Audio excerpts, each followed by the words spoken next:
Hello and welcome to another episode of Reading Together from Sea Harp Press. I'm Eugene Luning, co-founder of Sea Harp, and today we'll be continuing our journey as we move toward Christmas 2023 of reading in C.S. Lewis's The Lion, the Witch, and the Wardrobe. This is a Collier Books Macmillan Publishing Company version of the book. In fact, I've told you before, this is my own childhood edition with all its tattered qualities. Well, today we're going to be in Chapter 3, which is entitled Edmund and the Wardrobe. And just to remind you, in this series, I'm not going to be stopping as I read through this fictional, wonderful allegory, but I'll stop at the end and share maybe what stood out to me most in this chapter. And I'd encourage you to do the same in the comments below. Chapter 3. Lucy ran out of the empty room, into the passage, and found the other three. "It's all right," she repeated. "I've come back." "What on earth are you talking about, Lucy?" asked Susan. "Why," said Lucy in amazement, "haven't you all been wondering where I was?" "So you've been hiding, have you?" said Peter. "Poor old Lou, hiding and nobody noticed. You'll have to hide longer than that if you want people to start looking for you." "But I've been away for hours and hours," said Lucy. The others all stared at one another. "Batty," said Edmund, tapping his head. "Quite batty." "What do you mean, Lou?" asked Peter. "What I said," answered Lucy. "It was just after breakfast when I went into the wardrobe, and I've been away for hours and hours, and had tea, and all sorts of things have happened." "Don't be silly, Lucy," said Susan. "We've only just come out of that room a moment ago, and you were there then." "She's not being silly at all," said Peter. "She's just making up a story for fun, aren't you, Lou? And why shouldn't she?" "No, Peter, I'm not," she said. It's a magic wardrobe. There's a wood inside it, and it's snowing, and there's a faun and a witch, and it's called Narnia. Come and see." The others did not know what to think, but Lucy was so excited that they all went back with her into the room. She rushed ahead of them, flung open the door of the wardrobe, and cried, "Now, go in and see for yourselves." "Why, you goose," said Susan, putting her head inside and pulling the fur coats apart. "It's just an ordinary wardrobe. Look, there's the back of it." Then everyone looked in and pulled the coats apart, and they all saw, Lucy herself saw, a perfectly ordinary wardrobe. There was no wood and no snow, only the back of the wardrobe with hooks on it. Peter went in and rapped his knuckles on it to make sure that it was solid. "A jolly good hoax, Lou," he said as he came out again. "You have really taken us in, I must admit. We half believed you." "But it wasn't a hoax at all," said Lucy. "Really and truly, it was all different a moment ago. Honestly, it was, I promise." "Come, Lou," said Peter. "That's going a bit far. You've had your joke. Hadn't you better drop it now?" Lucy grew very red in the face and tried to say something, though she hardly knew what she was trying to say, and burst into tears. For the next few days, she was very miserable. She could have made it up with the others quite easily at any moment if she could have brought herself to say that the whole thing was only a story made up for fun. But Lucy was a very truthful girl, and she knew that she was really in the right, and she could not bring herself to say this. The others, who thought she was telling a lie, and a silly lie too, made her very unhappy. The two elder ones did this without meaning to do it, but Edmund could be spiteful, and on this occasion he was spiteful. He sneered and jeered at Lucy and kept on asking her if she'd found any other new countries and other cupboards all over the house. What made it worse was that these days ought to have been delightful. The weather was fine, and they were out of doors from morning to night, bathing, fishing, climbing trees, birds nesting, and lying in the heather. But Lucy could not properly enjoy any of it, and so things went on until the next wet day. That day, When it came to the afternoon and there was still no sign of a break in the weather, they decided to play hide and seek. Susan was it, and as soon as the others scattered to hide, Lucy went to the room where the wardrobe was. She did not mean to hide in the wardrobe because she knew that would only set the others talking again about the whole wretched business. But she did want to have one more look inside it, for by this time she was beginning to wonder herself whether Narnia and the fawn had not been a dream. The house was so large and complicated and full of hiding places that she thought she would have time to have one look into the wardrobe and then hide somewhere else. But as soon as she reached it, she heard steps in the passage outside, and then there was nothing for it but to jump into the wardrobe and hold the door closed behind her. She did not shut it properly because she knew that it is very silly to shut oneself into a wardrobe, even if it is not a magic one. Now, the steps she had heard were those of Edmund, and he came into the room just in time to see Lucy vanishing into the wardrobe. He at once decided to get into it himself, not because he thought it a particularly good place to hide, but because he wanted to go on teasing her about her imaginary country. He opened the door. There were the coats hanging up as usual, and a smell of mothballs and darkness and silence, and no sign of Lucy. "She thinks I'm Susan come to catch her," said Edmund to himself, "and so she's keeping very quiet in at the back." He jumped in and shut the door, forgetting what a very foolish thing this is to do. Then he began feeling about for Lucy in the dark. He had expected to find her in a few seconds and was very surprised when he did not. He decided to open the door again and let in some light. But he could not find the door either. He didn't like this at all and began groping wildly in every direction. He even shouted out, "Lucy! Lou! Where are you? I know you're here!" There was no answer, and Edmund noticed that his own voice had a curious sound, not the sound you expect in a cupboard, but a kind of open-air sound. He also noticed that he was unexpectedly cold, and then he saw a light. "Thank goodness," said Edmund. "The door must have swung open of its own accord."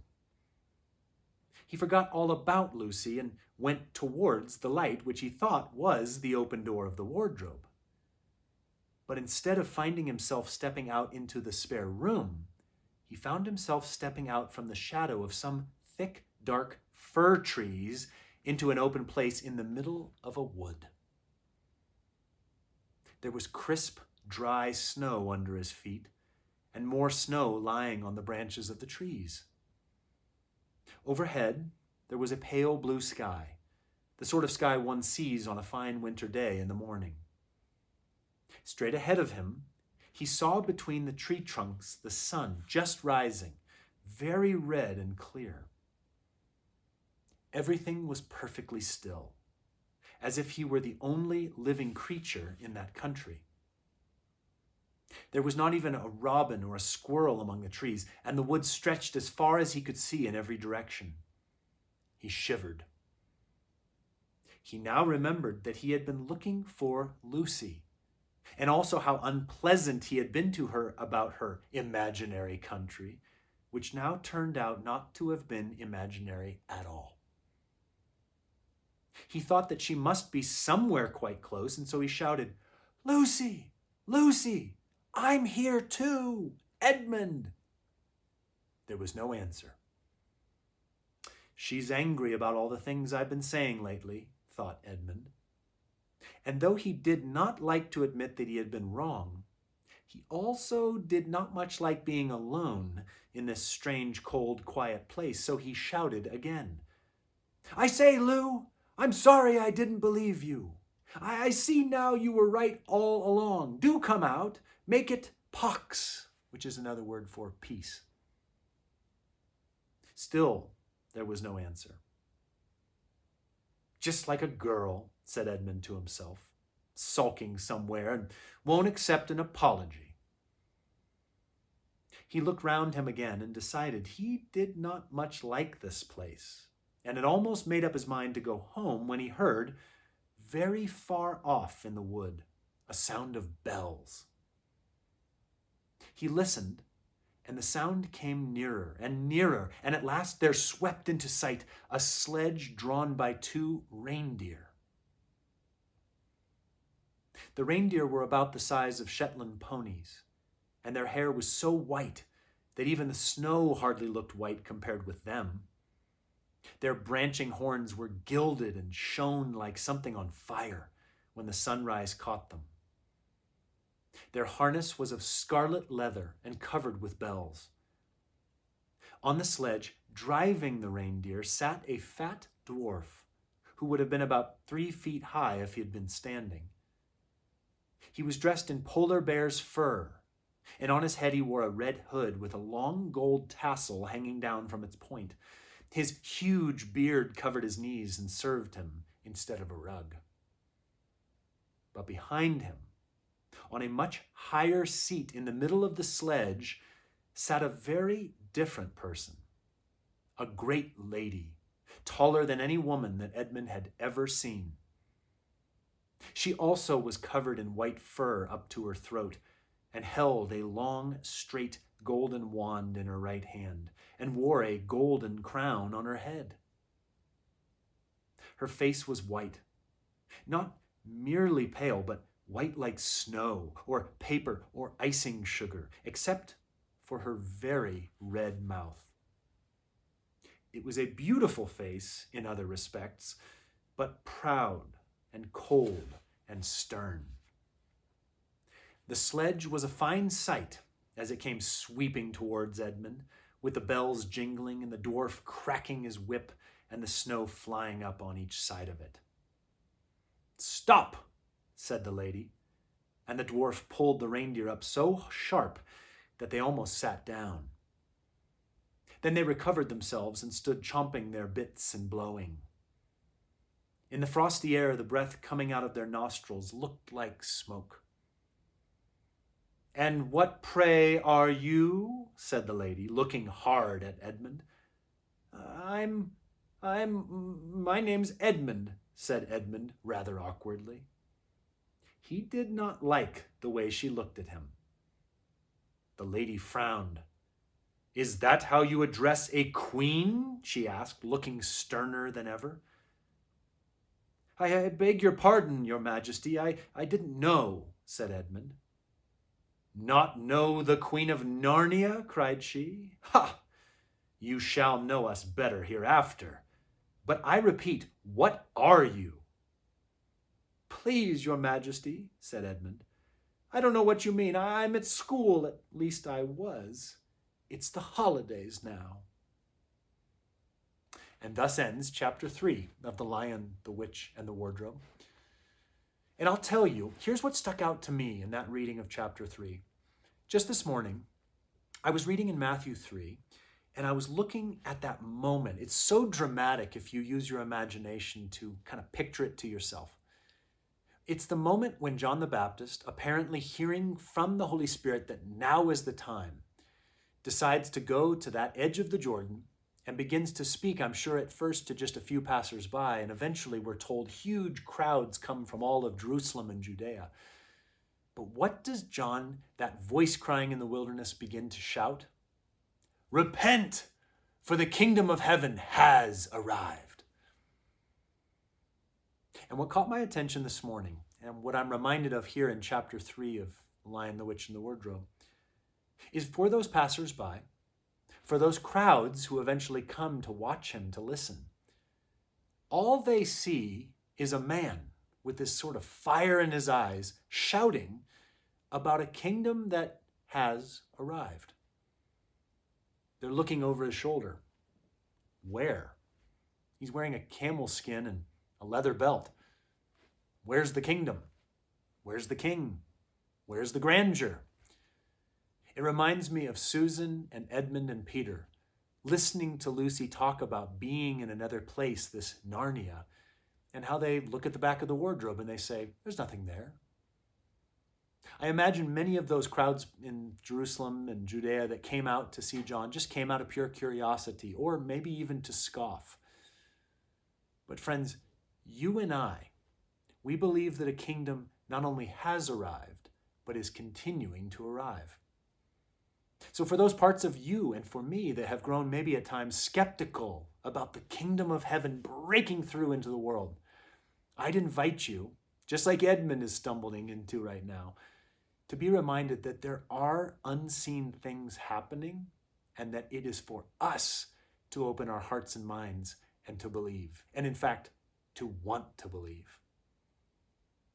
So thanks for joining me. That was Chapter 3 of The Lion, the Witch, and the Wardrobe by C.S. Lewis. I look forward to our next episode, and I'm so grateful you'd be with me on this journey. Have a wonderful rest of your day.